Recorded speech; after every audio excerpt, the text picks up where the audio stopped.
Hi. European കൺട്രീസിൽ work ചെയ്യുക എന്ന് പറയുന്നത് നമ്മൾ നഴ്സസിന് വളരെ ഹാപ്പിനെസ് തരുന്നൊരു കാര്യമാണ്. So UK, Ireland, New Zealand, Australia, US, Malta, അങ്ങനെ ഒരുപാട് രാജ്യങ്ങളിൽ നഴ്സസിന് ഒരുപാട് ഓപ്പർച്യൂണിറ്റീസ് ഉണ്ട്. അപ്പോൾ നിങ്ങളൊരു ഫ്രഷർ ആയതുകൊണ്ട് തന്നെ നിങ്ങൾക്ക് എങ്ങനെ ഈ ഓപ്പർച്യൂണിറ്റീസ് യൂസ് ചെയ്യാം, നിങ്ങൾക്കിപ്പോൾ ഏറ്റവും ബെസ്റ്റായിട്ട് ചെയ്യാൻ പറ്റുന്ന കാര്യം എന്താണ് എന്നുള്ളതൊക്കെയാണ് ഞാനിതിൽ പറയാൻ പോകുന്നത്.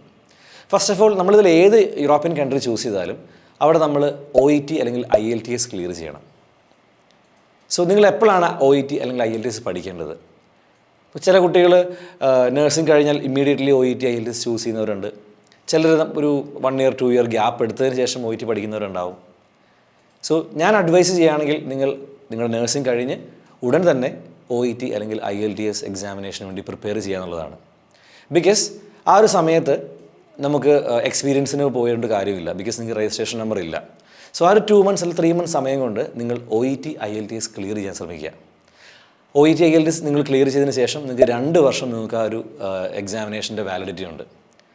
ആ സമയം കൊണ്ട് നമ്മൾ എവിടെയെങ്കിലും എക്സ്പീരിയൻസിന് കയറിക്കൊണ്ട് തന്നെ വരുന്ന ഓപ്പർച്യൂണിറ്റീസ് നമുക്ക് ഗ്രാബ് ചെയ്യാൻ പറ്റും. സ്റ്റിൽ വർക്കിംഗ് കാണിച്ചുകൊണ്ടൊക്കെ നമുക്ക് ഒരുപാട് ഓപ്പർച്യൂണിറ്റീസ് നമുക്ക് വരും.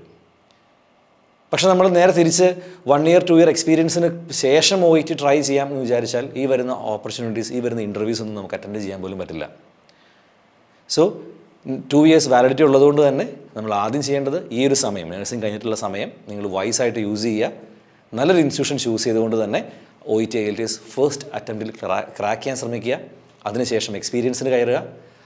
എക്സ്പീരിയൻസ് കയറിക്കൊണ്ട് തന്നെ നമുക്ക് എവിടെയാണോ ഒരു ഓപ്പർച്യൂണിറ്റി വരുന്നത്, എന്തൊക്കെയാണോ ഇൻ്റർവ്യൂസ് വരുന്നത്, അവിടെ കൃത്യമായി അറ്റൻഡ് ചെയ്യുക, മൈഗ്രേറ്റ് ചെയ്യുക എന്നുള്ളതാണ്. ഇപ്പോൾ റീസെൻ്റ്ലി പീഡിയാട്രിക്സിൻ്റെ ഇൻ്റർവ്യൂ ഉണ്ടായിരുന്നു. മെൻ്റൽ ഹെൽത്തിലേക്ക് ഇൻ്റർവ്യൂസ് വരുന്നുണ്ട്. അല്ലാതെ 6 months കൂടുമ്പോൾ UK ഡയറക്റ്റ്ലി നമുക്ക് ഇൻ്റർവ്യൂ നടത്തുന്നുണ്ട്. അങ്ങനെ ഒരുപാട് ഓപ്പർച്യൂണിറ്റീസ് വരുന്നുണ്ട്. ഇതല്ലെങ്കിൽ മാൾട്ട നിങ്ങൾക്കൊരു ഓപ്ഷനാണ്.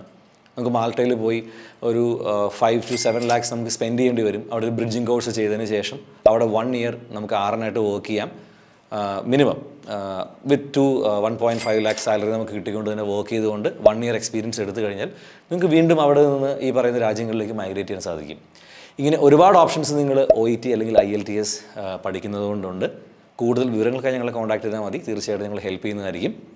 ആൻഡ് എന്തിനാണ് നിങ്ങൾ ഈ OET IELTS ലെറ്റ് സബ്ജക്റ്റ് പഠിക്കുന്നത്? തീർച്ചയായും ഞങ്ങളുടെ റിസൾട്ട് തന്നെയാണ് നിങ്ങൾക്ക് ആ ഒരു കോൺഫിഡൻസ് തരുന്നത്. അതുപോലെ തന്നെ നമ്മുടെ ഹാഫ് പേയ്മെൻറ്റ് ചലഞ്ചും നിങ്ങൾക്ക് എല്ലാവർക്കും അറിയാം. നിങ്ങൾക്ക് OET IELTS പഠിക്കാൻ ഞങ്ങളുടെ ഇൻസ്റ്റിറ്റ്യൂഷനിൽ ഓൺലൈനായിട്ടോ ഓഫ്ലൈനായിട്ടോ ഹാഫ് പേയ്മെൻറ്റ് മാത്രം അടച്ചാൽ മതി. ബാക്കി നിങ്ങൾ എക്സാം ക്ലിയർ ചെയ്തതിന് ശേഷം. അതിനോടൊപ്പം തന്നെ മോസ്റ്റ് അഡ്വാൻസ്ഡ് വേ ഓഫ് ലേണിങ്ങിൻ്റെ ഭാഗമായി let subject language academy introduce ചെയ്തിരിക്കുന്ന LUA AI ലേണിംഗ് ഉപയോഗിച്ച് നിങ്ങൾക്ക് ആർട്ടിഫിഷ്യൽ ഇൻ്റലിജൻസിൻ്റെ അസിസ്റ്റൻസോട് കൂടിയും നിങ്ങൾക്ക് ഈ ട്രെയിനിങ് എടുക്കാവുന്നതാണ്. സോ ലെറ്റ് സബ്ജക്റ്റിൽ അഡ്മിഷൻ എടുക്കുന്ന കുട്ടികൾക്ക് ഈ ആപ്ലിക്കേഷൻ ഫ്രീ ആയിട്ട് യൂസ് ചെയ്യാനും സാധിക്കും. So that's all about OET IELTS. അതിൻ്റെ കൂടുതൽ എൻക്വയറീസിന് വേണ്ടി അല്ലെങ്കിൽ കൂടുതൽ ഡൗട്ട്സ് ഉണ്ടെങ്കിൽ നിങ്ങൾക്ക് ഞങ്ങളെ കോൺടാക്ട് ചെയ്യാം. And that's all. Choose let's update and fly high. Thank you.